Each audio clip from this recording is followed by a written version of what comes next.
Ang milagroso, panalangin ng banal na krus. Ang panalangin ito ay natagpuan sa sepulkro ng Panginoong Hesus noong taong 1700 at ipinadala ng Papa kay Emperador Carlos sa gabi bago siya umalis upang labanan ang kanyang mga kaaway at ipinadala naman niya ito kay San Miguel sa Pransya. Sinumang magbasa o magsuot nito ay hindi kailanman masusunog o malulunod at walang lason ang magkakaroon ng epekto sa kanya. Hindi siya magiging bihag ng digmaan at hindi kailanman matatalo. O makapangyarihang Panginoon, Ikaw ay nagdusa ng kamatayan sa krus para sa aming mga kasalanan.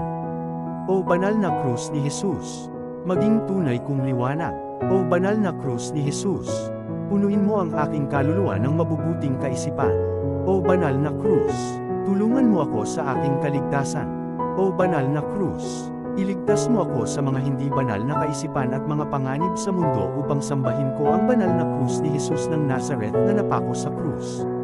Maawa ka sa akin, O banal na krus ni Jesus.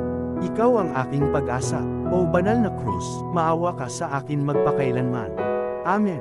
Sa karangalan ng mahal na dugo ni Jesus at ng kanyang nakatatakot na kamatayan at muling pagkabuhay at ang kanyang kaluwalhatian na nagdadala sa buhay na walang hanggan. Katotohanan na si Jesus ay ipinanganak noong Pasko at ipinako sa krus noong Biyernes Santo. Katotohanan na si San Jose at Nicodemo ay ibinaba si Jesus mula sa krus. Katotohanan na si Jesus ay umakyat sa langit. Naway ingatan niya ako mula sa aking mga kaaway, nakikita man o hindi nakikita magpakailanman. Amen. Makapangyarihang Panginoon, sa iyong mga kamay ipinagkakatiwala ko ang aking kaluluwa at katawan. O Panginoong Hesus, pagkalooban mo ako ng lakas upang dalhin ang krus tulad mo.